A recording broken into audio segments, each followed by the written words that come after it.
Guys, I'm sure you've heard it a million times, and if you're married, perhaps you've even uttered the words yourself. What are those words I'm talking about? Well, happy wife, happy life. And what's worse, guys, society has sort of normalized and embraced this sort of idiotic trope. And yes, when I or somebody else points this out, this fact, invariably people immediately are going to reply with something along the lines of, yo man, chill out, relax, it's just a saying. Well, no, it's not. It's not just a saying, guys. And that's the real problem. The phrases that a society repeats casually are usually the phrases that reveal what that society often believes. And this phrase, happy wife, happy life, it reveals a lot. Because hidden inside that phrasing, guys, is an entire relationship philosophy. Keep her happy, that her happiness matters ahead of yours, frankly anyone's. Manage her emotions, avoid conflict, suppress your needs, and keep the peace at all costs. And people sort of clap for this and they praise this like it's some sort of Socratic wisdom or something handed down through the ages. And at the same time, half the relationships are emotionally exhausted, they're sexless, they're resentful, they're performative, and they're sort of quietly, hiding behind these social media, Instagram, and Facebook photos. But sure, keep telling me it's just a saying. And I'll keep telling you, no, it isn't.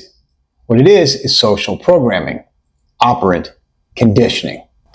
And before you or people watching this start getting all emotional and triggered, a word I absolutely abhor, this is not an anti-woman rant in any way, shape, or form.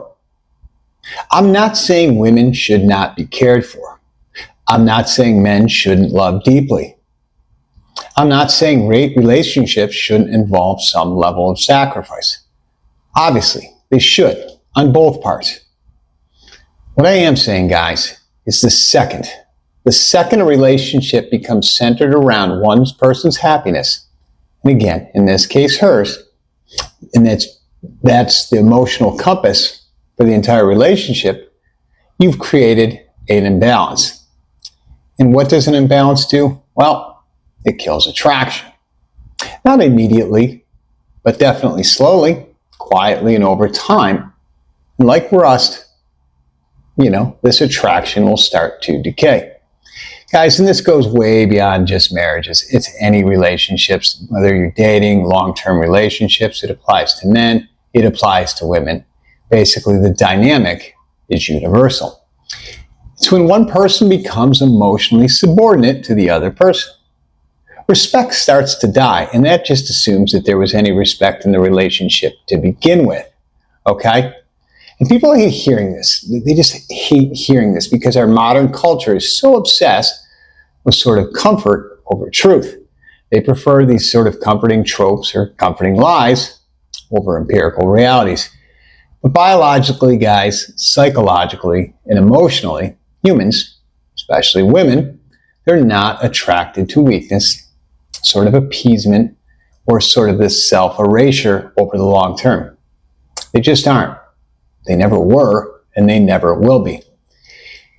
And look, I know people hate when you bring biology, an evo biology, evolutionary biology, into the sort of modern relationship conversation, because people want to pretend that attraction is purely ideological now.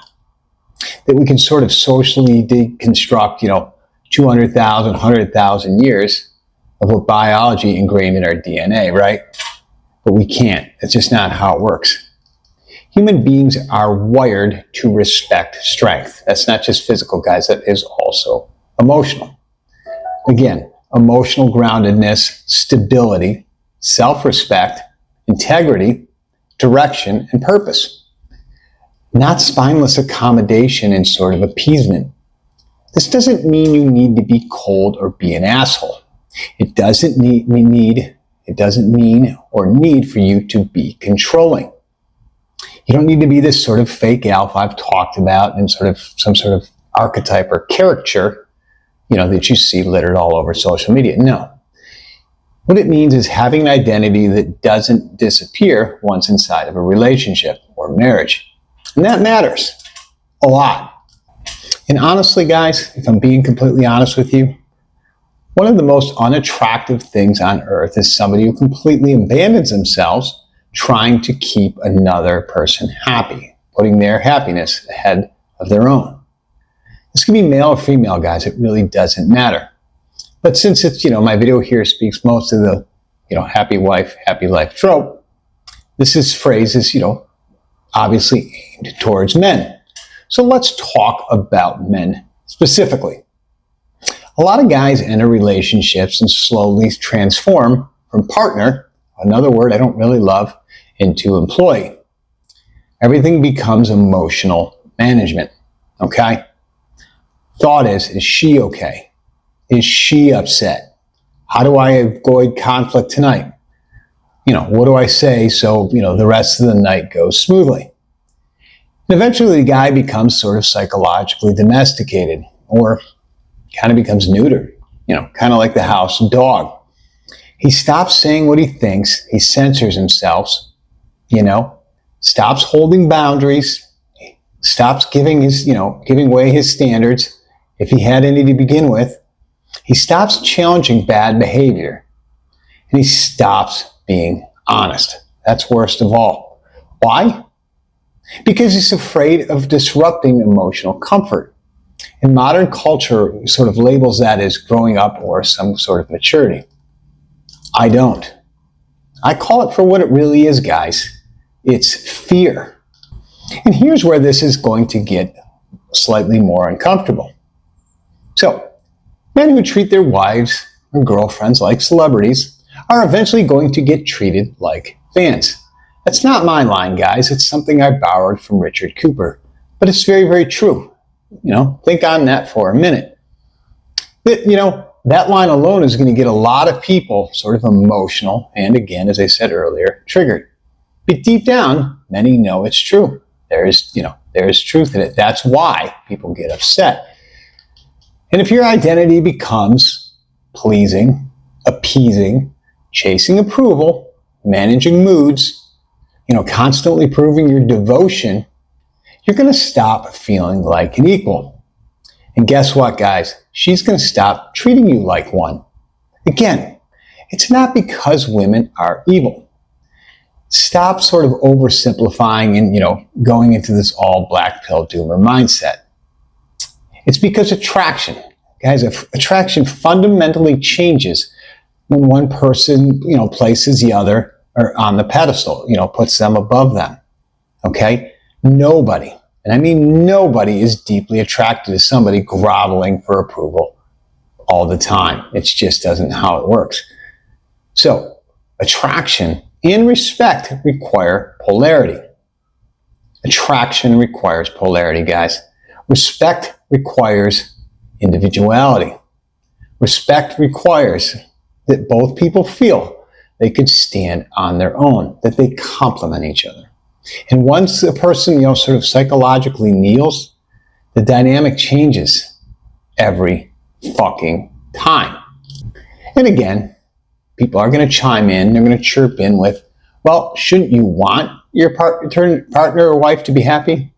Yeah, of course. But that's a sort of a lazy counter-argument. It's not even a counter-argument, guys. And that's not the issue. The issue is making someone else's happiness your central operating system. Because that's when the honesty starts dying. And guys, look, relationships die the moment honesty becomes, let's call it, dangerous. I need you to listen to that one more time. Relationships die when honesty becomes dangerous and something to be feared. Because now every disagreement starts to sort of feel risky. Every boundary, you attempt to enforce feels somehow selfish. Every differing opinion you have starts to feel sort of threatening. So what do people do? Well, they're going to fake this harmony and, happiness and peacefulness. And this fake harmony is one of the most destructive things in modern relationships. Okay? You know how many couples look, they have that sort of, oh, they look like a good couple. They're quote unquote healthy. In public and in privately, one person is emotionally suffocating themselves to sort of maintain the peace. Usually the guy. This happens a lot. You see that in this sort of these Facebook smiling vacation photos, the anniversary captions, these TikToks, Facebook, these look at us validational photos. You have to post to the world that you're happy in your relationship. If you need to do that, it's probably not the case. And underneath it, guys, generally one of those people, it could be the man or the woman they feel unseen. Because they've learned that keeping the relationship stable matters more than telling the truth. And that's not intimacy, guys. That's just simply emotional theatrics. And I honestly think this happy wife, happy life phrase damages women as well. Why? Well, because women now subconsciously get conditioned to believe if I'm unhappy, then somehow our relationship is failing, right? And that's a terrible framework to begin with. You're not supposed to outsource your emotional regulation to your wife, girlfriend, or frankly, anyone. Guys, that is not love. What that is dependency. That sort of develops into codependency, right? Your partner should support your emotional life. They should not be responsible for it. There's a huge fucking difference there, guys. A healthy relationship is two emotionally responsible adults supporting each other, not one adult emotionally parenting the other. And look, guys, let's go a little bit deeper. As I always say, let's peel back the onion a little bit. A lot of people confuse emotional compliance with love. The mindset goes something like this. If you love me, you'd never upset me. If you love me, you would always prioritize my feelings. If you loved me, you would avoid conflict. No. Real love sometimes has friction, has bumps, because real love requires truth and honesty. And truth is uncomfortable. A lot of times, guys. Sometimes your partner, should challenge you. That's what they're there for. Sometimes you guys should disagree. And sometimes they should say, no, I think you're wrong. No, that behavior isn't okay. It's not acceptable. No, I'm not abandoning myself, my standards to make you comfortable. That's not toxicity, guys. That is maturity. And honestly, a lot of modern relationships are built on sort of emotional fragility. People can't tolerate any level of discomfort anymore. One hard conversation and people crumble. You're invalidating me, whatever the hell that means. You're unsafe. You've changed. All these sort of buzzwords and sort of gaslighting. No, maybe, just maybe, you're being honest for once. Maybe somebody got sort of tired of emotionally editing themselves just to maintain the peace of the relationship. Guys, and I'm going to say something here that is probably even more controversial. Too many people today are seeking emotional security instead of genuine respect. Those are not the same thing. You can create some emotional security through appeasing somebody, but you cannot create deep respect through that appeasement. What respect comes from? It comes from authenticity, boundaries, standards, self-control, integrity, and emotional stability. And yes, this applies to both parties, both the man and the woman. And look, before somebody comes in here and clips this out and says, no, so relationship shouldn't involve sacrifice. As I said earlier, of course, they should. But that sacrifice is supposed to be occasional and by both parties. It's not supposed to become your entire personality, your default setting. That's where people get lost, especially men. Men are taught from an early age that your value comes from usefulness, from providing, fixing, protecting. Again, as I said, provisioning, keeping her happy. So what happens then is, men slowly disconnect themselves trying to become good partners. And then they wake up years later, resentful, invisible, exhausted, and emotionally numb. Not because relationships are bad, guys. They're not. But because self-abandonment is psychologically expensive. It comes with a cost. You cannot betray yourself forever without consequences.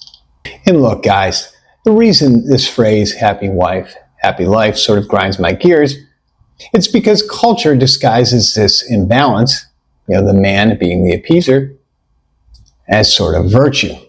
When people hear happy wife, happy life, they sort of think it sounds loving. But let me stop you for a second. Let's flip this around. Let's reverse the phrase. What if it was something along happy husband, happy life? Okay? People would lose their shit. They would lose their shit. They would call it controlling, patriarchal, self-centered, egotistical, narcissistic, and emotionally manipulative.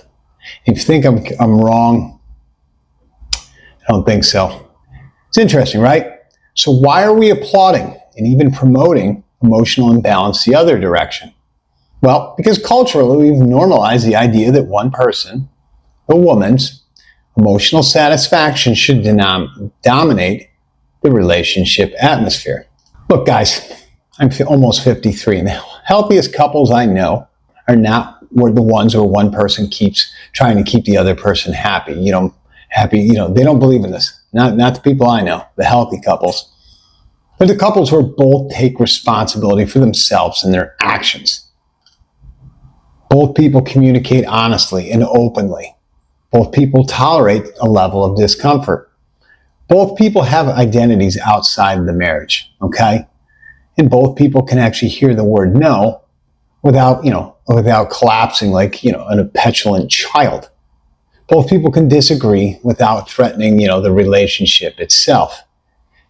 Not some sort of Disney or Netflix fantasy where one person becomes a sort of emotional servant, in the name of love. No. And look, guys, let's speak honestly here. I think a lot of people stay in these shallow relationship dynamics because the truth would force transformation, right? Because if you stop managing your partner emotionally, you find out whether the relationship actually has any depth to it. If you stop appeasing, you find out if there's any real respect in the relationship. Or you might find out that you need to move on. You start speaking honestly, and you find out whether your connection with this person can survive. A lot of relationships, they can't, because they were built on performance from the get-go, right from the beginning, guys. So no, I don't believe in happy wife, happy life. I never have. Here's what I believe. I believe in a respected partner, healthy relationships, emotional responsibility. Again, as I said, healthy relationships, the honest partner. Because long-term attraction, guys, is not built on constant appeasement, giving in. It's built on respect. And respect requires both people to remain whole. Not one person shrinking or giving up their identity so the other person can be comfortable and quote-unquote happy. And probably the most damning thing about this phrase is how small it trains men to become. That really, it does. It trains men to think don't upset her. Don't challenge her. Keep the peace. Stay agreeable. But eventually that creates a relationship where the one person is sort of living. The other person is just managing, the emotional ebbs and flows of the other person. That's not partnership, guys. That's sort of just survival. And again, people are going to say, hey, GC, it's not that deep, man. Chill out on this. And look, guys, it is that deep. Because language shapes behavior. Behavior shapes relationships, and relationships shape lives. People don't realize how many destructive relational dynamics start as sort of cute, socially accepted phrases. That's how cultural programming works, quietly, sort of subconsciously. And at the end of the day, your relationship, should not require the death of your identity to sustain it. You shouldn't have to give up who you are. You should be able to love deeply without abandoning yourself. You should be able to care deeply without becoming emotionally submissive, a doormat. You should be able to support your partner without turning them into the center of your psychological universe. That's balance, guys. That's real maturity. That's actual love, at least how I perceive it. Not emotional servitude sort of disguised as sort of virtue. And honestly, I think a lot more people know this than are willing to admit. Guys, I appreciate you all be sticking with me to the end of this video. Let me know your thoughts. Are you married? Are you in a relationship? Where are you in the relational dynamic? Are you in a guy that's sort of subservient, always trying to keep the peace? Are you that guy that's sort of taking that backseat role to your wife or girlfriend? Guys, let me know. Again, it's not uncommon. It's nothing to be embarrassed about. And until we start discussing it, it's never going to get fixed. Guys, appreciate all of you. Appreciate all the likes, the comments. And if if somebody you know that can find value from this, please forward it on to them. And as always, guys, remember, live deliberately.